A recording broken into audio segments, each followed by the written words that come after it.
Our next speaker this morning is Sebastian Salla. His talk is Return to Sender, Bypassing Email Spam and Malware Filters. So please, round of applause for Sebastian.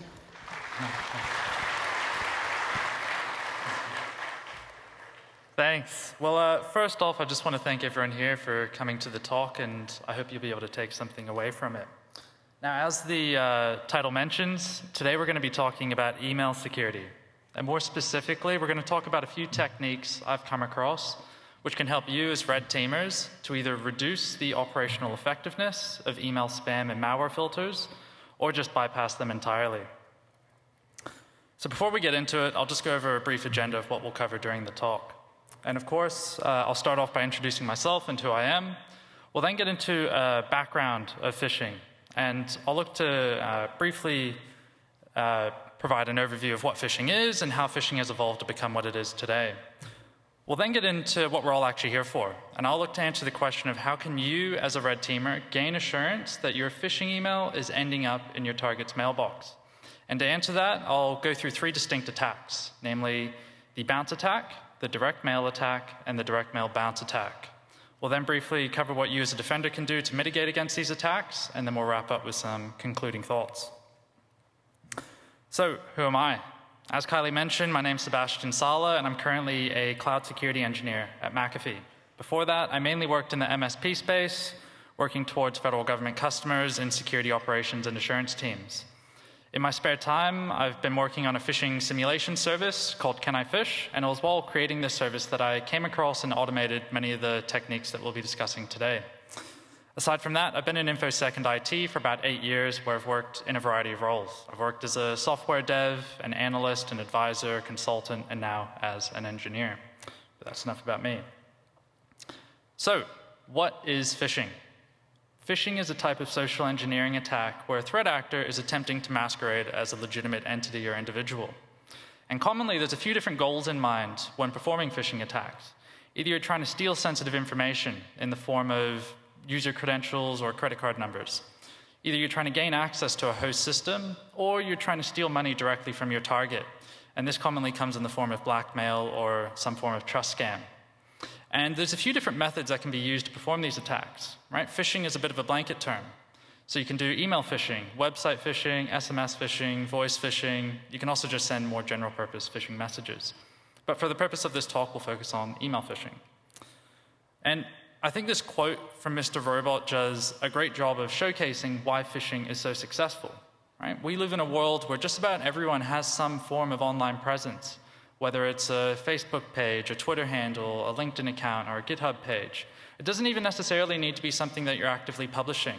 It could be a threat actor has the knowledge of your rough geographic location, and maybe they use that to craft a spear phishing email that's imitating your local city council, saying there's going to be roadworks on this week, and click here to find out more.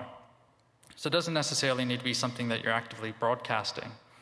And what we'll do is we'll just take a bit of a step back, and we'll go into the evolution of phishing to try and figure out how we got to where we are today, where phishing is a threat that individuals and organizations face on a near daily basis. And to do that, we're going to go all the way back to 1996, back when AOL was one of the leading internet service providers. And for many people, using services like AOL and instant messaging services like AIM were the first time that we had used any form of an internet-connected communication service. And I didn't know it at the time, but there was a whole underground hacking community associated to hacking AOL users.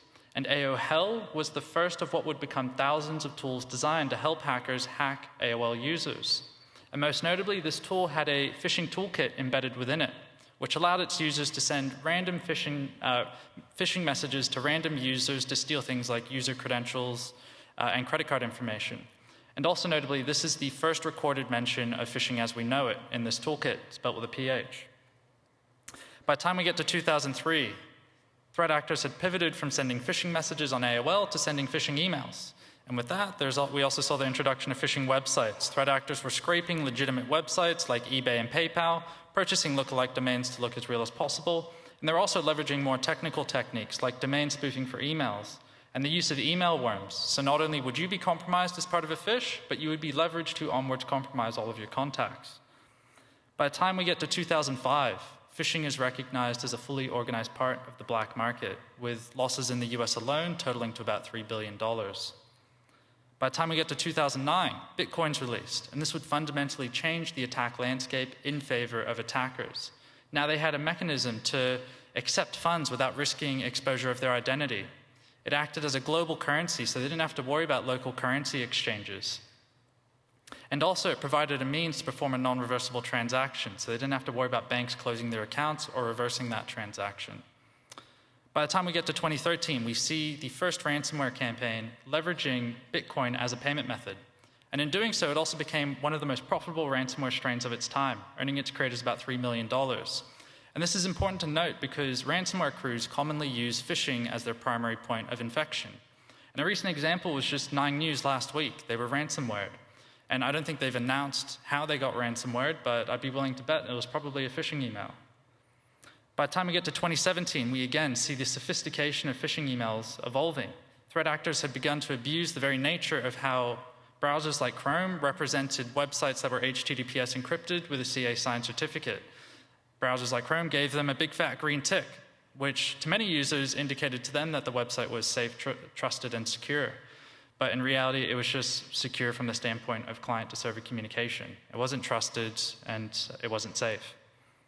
By the time we get to 2018, we begin to see the rising prominence of stego malware. So malware is embedded within images to bypass things like email malware filters, as well as host-based detection systems. By the time we get to 2019, we see vendor email compromise rising in popularity. We saw this at the time with the CloudHopper campaign targeting the defense industry. So threat actors would target the defense supply chain vendors because they didn't necessarily have the same security posture as defense itself did. And then they would leverage that supply chain to onwards phish defense personnel. And that brings me to the current state of phish, where there are hundreds, if not thousands, of open source and privately sold projects which automate the creation and management of phishing infrastructure. Phishing emails and websites look highly convincing, utilizing a variety of technical and non-technical techniques to trick users. And threat actors are abusing legitimate mail and authentication infrastructure for the delivery of high reputation mail. Right? A target is far more likely to click accept on a malicious OAuth app than they are to enter their credentials into a phishing website. And on the surface, it might seem like phishing is getting easier than ever. But it's also getting harder because there are dozens of email security vendors who make it their #1 priority to spot and block any malicious phishing campaigns they come across. And that's why we're here today. I've come across a few techniques which can help you as red teamers to ensure that your phishing email is ending up in your target's mailbox. And the first attack that we'll discuss as part of that is what I've dubbed the bounce attack.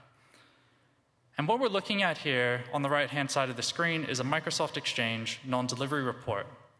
And Exchange generates these non-delivery reports whenever an email fails to end up in a target's mailbox. And in this case, we're purposefully generating a non-delivery report by emailing a user that doesn't exist. And in doing so, Exchange searches its directory, says, hey, I can't find that user. I'm going to send a non-delivery report back to the sender so they know what happened. And what we're actually abusing here is the fact that the default non-delivery report within Microsoft Exchange contains an untampered copy of the inbound message headers in the diagnostic information section. And to understand why we can abuse those headers, we have to remember that modern IT solutions are developed with interoperability as a core functional requirement. And secure email gateway solutions operate no different. They commonly use email headers as the vehicle to transport sensitive information along the mail relay.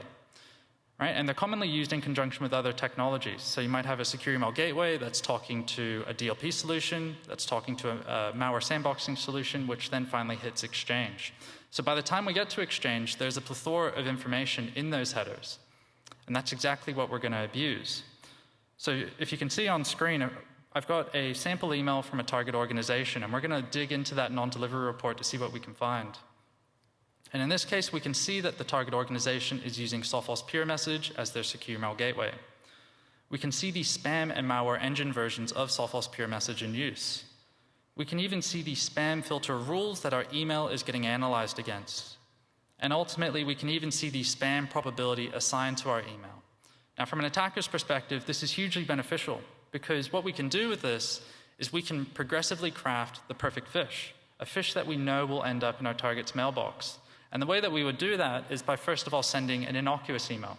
no malicious content, just to check that a bounce attack is possible. And then we would progressively start adding more and more malicious content, abusing bounce responses, and avoiding certain keywords or URL shorteners that we know are ticking off certain spam filter rules. And once we have that perfect fish crafted, we then deliver it to our target recipient, knowing that we are below a certain spam probability threshold. And we have that confidence that it'll end up in their mailbox. Now look, I've called out Sophos Pure Message here, but it's by no means isolated to just them. This is an industry-wide issue where secure email gateway providers are just broadcasting too much information by default as part of their inbound message headers. Now, in terms of exposure, I did some quick lookups, and I found that about 25% of the ASX 200 are currently vulnerable to a bounce attack. So there's definitely a lot of room for improvement within Australian organizations. That's in comparison to only 4.2% of the Alexa Top 1000. Now look, we've covered the bounce attack, which is all about reducing the operational effectiveness of email spam and malware filters. But what about bypassing them entirely? And that's where I want to talk about the direct mail attack. And this attack focuses on abusing the implicit trust relationships we have when dealing with cloud-native infrastructure. And for the purpose of this talk, I'll be focusing on Exchange Online when used in conjunction with third-party secure email gateway services. And for this scenario, I've got a target organization called Contalzo Corp. And Contalzo Corp have a domain of contalzo.com. Now, they decide to go ahead and set up an Office 365 tenant because of its collaboration as well as email delivery services. So they go ahead, create that tenant, and the first thing they do is register contalzo.com with that tenant. Now, behind the scenes, whenever a new domain is registered with Office 365, Microsoft goes ahead and creates what's called an Exchange Online Smart Host. And this Smart Host always follows the same structure. It comes in the form of a DNS record, which grabs the domain name, replaces any dots with hyphens, so contalzo-com, and then it tacks on .mail.protection.outlook.com. So from an attacker's perspective, we always know when a domain has been registered with an Office 365 tenant, just by simply checking for the existence of this DNS record. And in this scenario, Contalzo Corp decide that they're using Exchange Online, but the native mail filtering capabilities within it just aren't good enough. It doesn't have malware sandboxing, the spam rules are clunky, or whatever issues that they came across, they decide that they don't want to use Exchange Online protection. So they go ahead and acquire a third-party secure email gateway solution. And the way that this functions in the cloud world is Contalzo Corp just simply updates their MX record. So the intended user workflow is supposed to look something like this. An external user contacts the secure email gateway via its MX record. The secure email gateway then forwards the email to Exchange Online, which then forwards it to the target user. Now, I'm sure many of you here can probably already see the issue with this.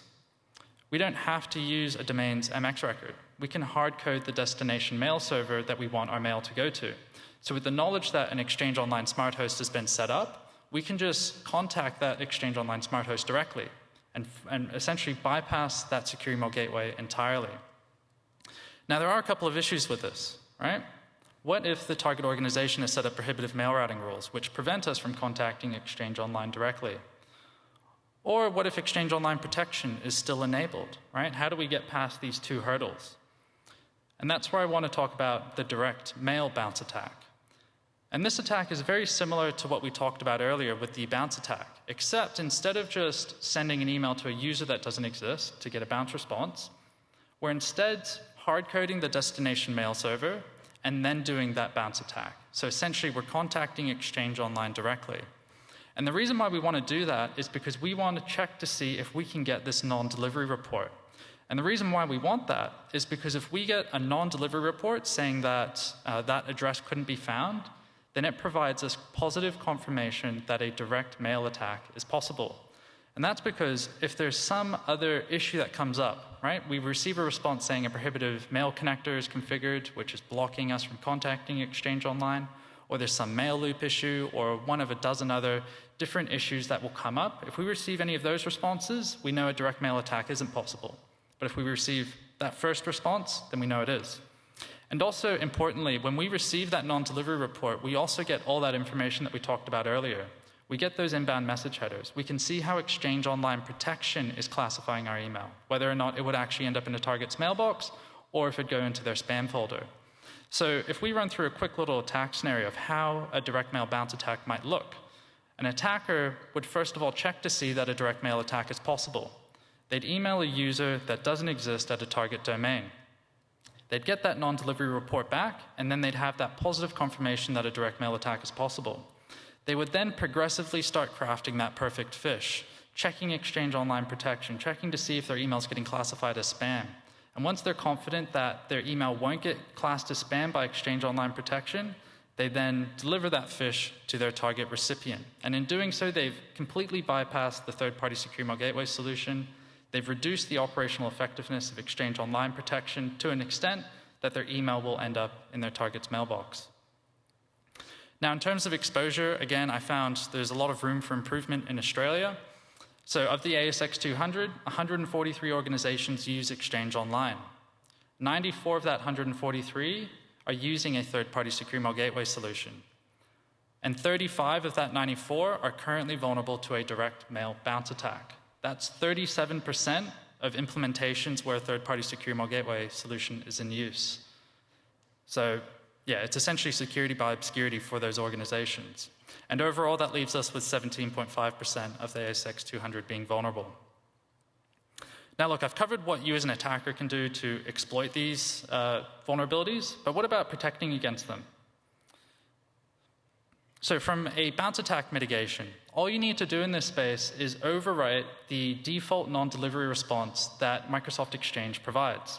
For Exchange Online, this can come in the form of a one-liner PowerShell command, where you're essentially just overwriting the default non-delivery report, putting in a 1 or 2 line custom message, and when you do that, that entire section, the diagnostic information section that has those inbound message headers, goes away.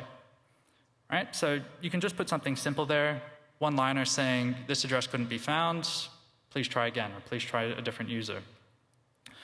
For a direct mail attack mitigation, this can come in the form of an inbound mail flow rule within Exchange Online. And essentially what you're saying here is, I only want to accept emails directly into Exchange Online if they come from these particular IP addresses, which would be your third-party secure email gateway solution, as well as IP addresses that you own.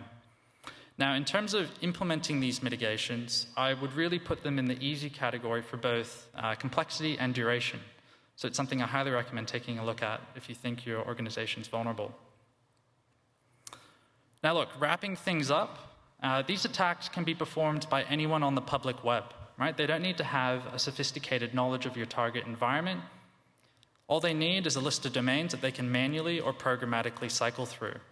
Now, in terms of checking to see if you're vulnerable, I've put together a tool that's accessible at the link on screen, where you can just put your domain name in, click scan, and you'll get a report back in about 10 to 60 seconds of whether or not you're vulnerable to these attacks. Otherwise, that's all. Thanks, everyone.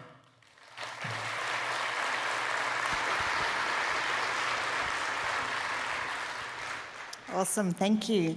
We have a few questions on the Slack, cool. If you're ready to take them. Yep. Do these attacks only apply to Exchange? No, you can equally perform them on Gmail, Yahoo, or any cloud-hosted mail exchange. That's for a direct mail attack. For a bounce attack, that is unique to Exchange. I haven't found any other mail provider that provides a copy of inbound message headers in their bounce responses. Okay, and Nathan asked, can I do direct mail attacks if the target is using an on-premise secure email gateway?